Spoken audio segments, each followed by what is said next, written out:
today's top boxing news.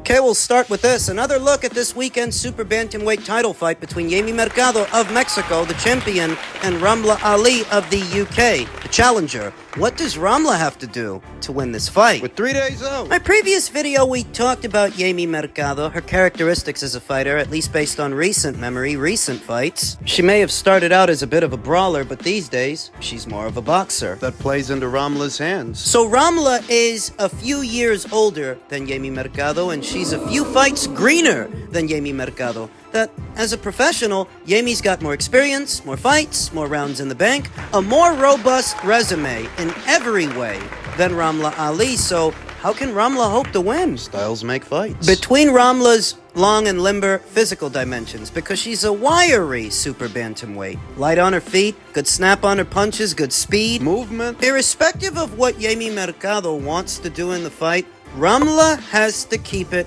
a boxing match. That's whether or not Jamie decides to box or brawl. Ramla has to keep it a boxing match. You understand that? She has to keep it a boxing match. That means you don't go trading punches with Jamie, mid-range to inside. You don't get overzealous with what success you're having. You move and punch, move around. Because you ain't knocking this broad out. If Amanda Serrano couldn't knock out Jamie Mercado, fat chance that Ramla Ali boxing on her toes knocks out Jamie Mercado. Don't look for the knockout. Win on points. That's it. Still a bit of a wild card to me as to what Jamie means to do to win this fight and keep her belt, but as stated, irrespective of what she wants to do, Ramla's got to keep this a boxing match. That's her best bet. What does that actually mean? Keep space and use the jab. Sounds generic. But it's not. Ramla looks to be a little taller and a little longer than Jamie Mercado, even though she's several years older. Her punches are snappier and tighter, whereas Jamie, her punches are wider and more curved. There are countering opportunities there. Just don't get crazy. Ramla can let go of the right hand a few times to let Jamie know she's in there with a live body. Just don't get crazy. The lessons that Ramla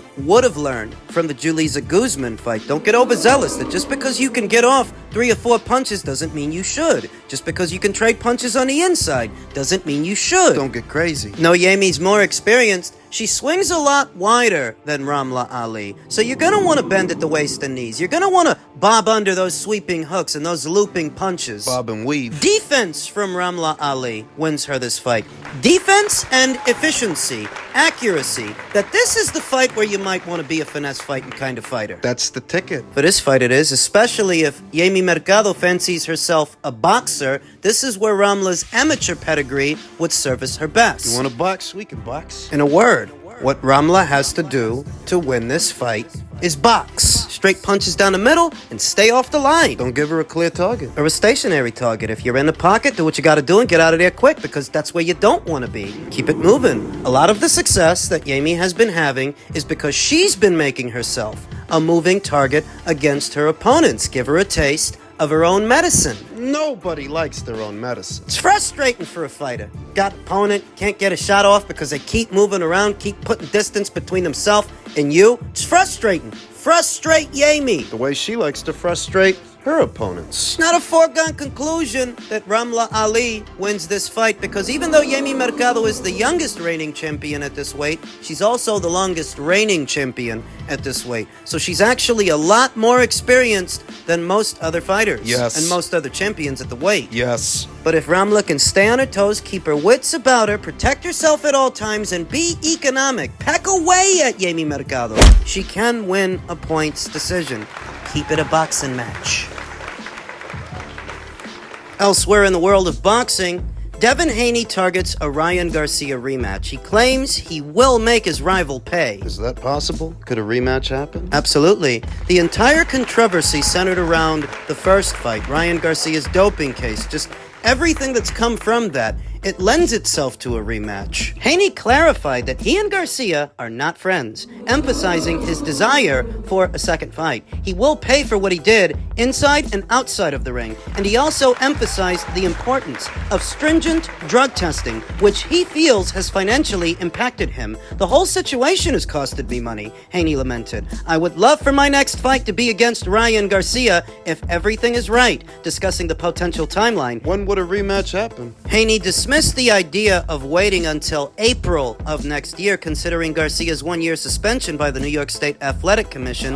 That's not feasible. I may return sooner, but the desire to face Garcia remains strong. That is the fight the world wants to see. Of course I want to get mine back in blood. I'm just that kind of fighter. Some people said that Devon was behaving like too much of a suit trying to sue Ryan Garcia. Sue him for what? Because he's saying the entire situation hurt his marquee value. Something along those lines, and trying to file suit for something like that don't hold any water. That won't hold up in court. Nah. It's my understanding that both Devon Haney and Ryan Garcia will not be boxing again this year. Ryan because he's suspended, and Devon because he's going on holiday, though he does say that he could be back sooner than April of next year. So maybe he has a little tune-up fight, little warm-up fight in January, February, or March, leading into a Ryan Garcia fight. Rematch. Ryan could have a little tune-up fight, little warm-up fight sometime around April, maybe May, leading into the rematch. And I do think there's going to be one. Why? Money, the great motivator, what we're all here for, what the fighters are fighting for. They are prize fighters, after all. Money. There's money in a rematch. Even though they were complaining about not being paid their money for the first fight, you think there's going to be a second. So there's widespread speculation as to what this fight really brought in at the box office. What, 500,000, 400,000, maybe less than that, a little less than that.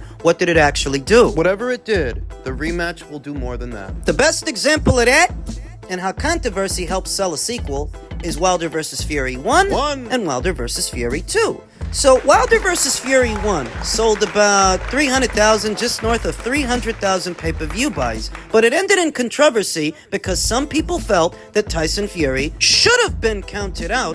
The referee gave him a long count, and that's what kept him in the fight. Fight ended in controversy, a controversial draw. Some people thought Fury won, some people thought Wilder won. Controversy. So they ended up selling more pay-per-views in the second fight than they did in the first. Controversy. Controversy sells. And what's more controversial than Ryan Garcia's antics, his behavior, and him testing positive for a banned substance? To a lot of people, that leaves a question mark that warrants a second fight. And I guarantee you, the second fight will sell more pay-per-views than the first. Whatever the first one did, good numbers are great numbers. The second fight will sell more than that. For the purposes of redemption, Devon Haney needs that rematch a lot more than Ryan. But there's going to be so much money and interest attached to it that I think they'll do it. Yeah. The angle being a proof it wasn't a fluke the first time out. That Ryan beat him fair and square. It wasn't the Osterin. It wasn't a weight. It's Ryan's side of it. Devon's side of it? It was the Osterin. You were cheating.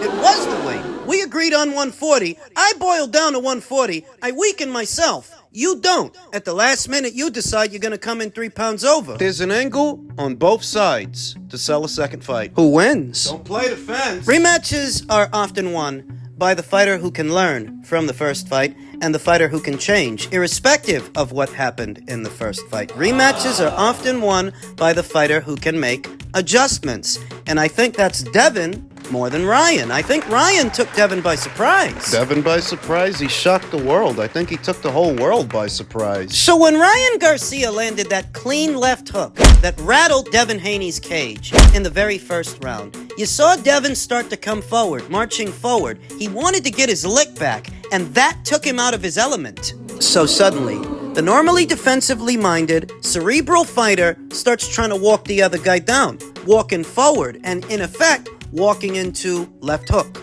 after left hook after left hook, getting hit with the same punch Throughout the fight. getting knocked down Throughout the fight. Devon is not as good coming forward and trying to fight in the pocket as he is hanging back and staying behind the jab. I've said that a million times. I said that before Ryan beat him. He tries to fight like a puncher, which he shouldn't, because he doesn't land with the authority of a puncher. Devon is not a puncher. He wasn't a puncher at 135. He wasn't a puncher at 140. So when he's marching forward and trying to walk the guy down, You're not that guy, pal. so I don't expect him to make that same mistake in the second fight. Nope. The weight at which the contest takes place is just as critical. I don't think it's going to be at 140. I think Devon is all but done at 140, and this fight might happen at 147, a full 147. With big penalties, should Ryan Garcia blow the weight. Try to pull a fast one on Devon like he did in the first fight. Agree to 140, then come in at 143. So he kills himself to get there,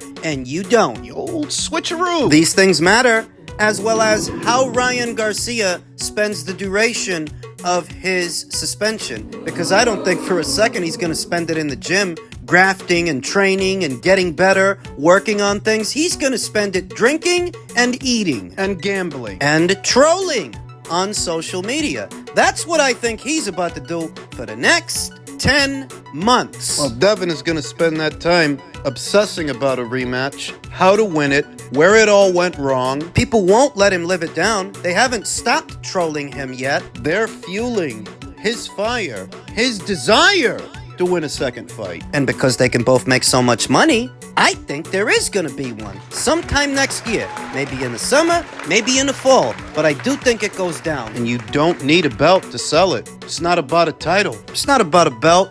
I'd give the edge to Devon Haney to win the rematch on that premise that Ryan's going to be dicking around for the next 10 months, and Ryan doesn't need the win as much as Devon does. Devon wants it more, and he can adjust. He can tweak a few things. Oh, I can already hear Ryan's supporters in the comment section of this video now, moaning and bellyaching that a complete stranger online thinks Devon Haney might win the rematch. Because avenging a loss in a rematch, that's never happened before, right? You know what it is? What? Ryan Garcia winning that fight means a lot more to them than Devon Haney losing that fight means to me. Doesn't mean shit to me. Better fighters than him have lost. I've seen him. But I just ran down an itemized list of factors that I think would influence what happens in the second fight. Did you miss them? Do you need to go back? I just told you. So what are you gonna do? You gonna get mad? You're gonna get upset that I'm not picking who you're picking to win the fight? Oh? I didn't realize I was supposed to. Just telling you why I think Devon wins the rematch. You don't have to agree, and I didn't ask you to.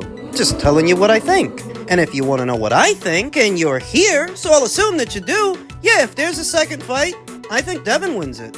Fusion villain with female tendencies. Call him a bitch. I mean, you are assuming you don't have any facts to know that he asked the zone to take down the fight, but you want to believe he did, and then call him a bitch. I wouldn't doubt it, though. I would not fucking doubt it. Cool, but that's what you're choosing to believe, and that's why you're calling him a bitch. You making things up to make yourself feel that way. I wasn't even a fan of this fight. I remember arguing with y'all when I said this is a fucking dumbass fight. Why is he fighting Ryan when he should have been fighting Sandor a long-ass fucking time ago? A real fighter, you know? Not a fucking gimmick fight where you want to get some money and shit. That's a cherry pick gone wrong. That's a definitely cherry pick gone wrong. He thought this fucking C-class fighter didn't have no skills to be in the ring with them. And what happened? He got his ass beat by a fucking left hook. Just a left hook, bro. I'm mad because I lost money on Devon because I thought he was superior to this fucking dumbass bum Ryan. Nestor is right.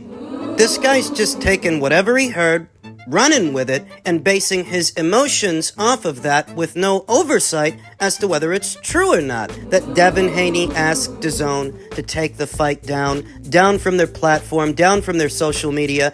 Devon Haney himself said that's cap.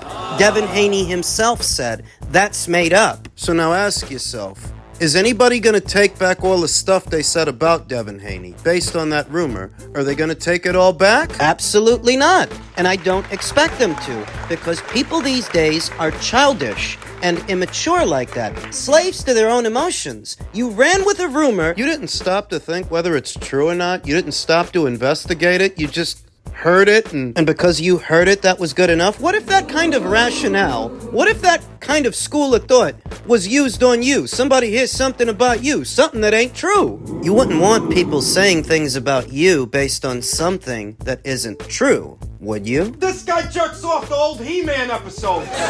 Common sense really isn't common at all, and it should be renamed. It's almost like it's asking people too much. Exercise some discretion and some discernment before rushing to judgment. When it comes to Devon? When it comes to anything, everything. I see the reactions on social media. You know, we live in a generation that's among the dumbest in the human history. The fact that Ryan Garcia failed the PED test matters almost nothing in the comment sections of discussions of this fight. It's like they don't even, there's no understanding, there's no rhyme or reason to anything. It's like they just talk about how the fight looked and how the fight went. It's saying a lot that this is coming from Paulie Malignaggi, who is no fan of Devon Haney, nor has he been. They've had their public back and forths, Devon Haney and Paulie Malignaggi, and it's saying a lot that Paulie, of all people, is more or less defending Devon or standing up for him in a way that Devon's not the guilty party here. Ryan is, but people don't care about guilt anymore. You gonna spend this whole video playing Devon the violin? No, I'm gonna spend the rest of it talking about how stupid people are. That I can't even talk about the updates and the particulars in the story without somebody trying to deflect, distract, and take away from the conversation by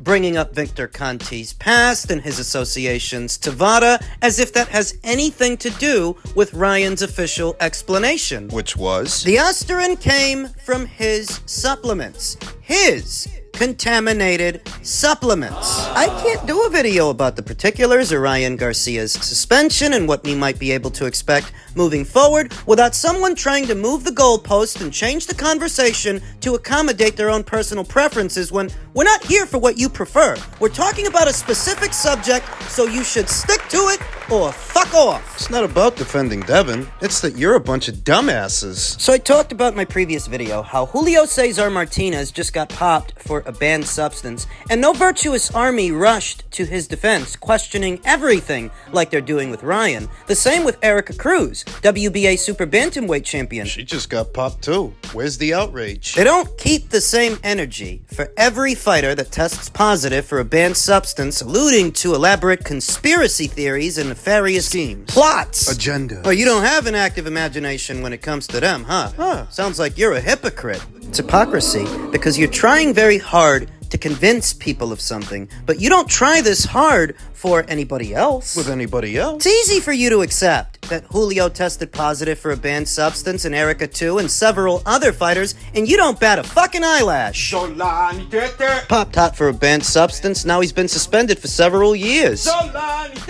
And nobody stood on their soapbox asserting his innocence. So why is it supposed to be different with Ryan? Because you like him? Because you fucking like him? What are you, a 5-year-old? He's innocent because you like him. It's just like Paulie said. This has got to be the dumbest, and I mean the dumbest, by and large, the stupidest generation. Grow up.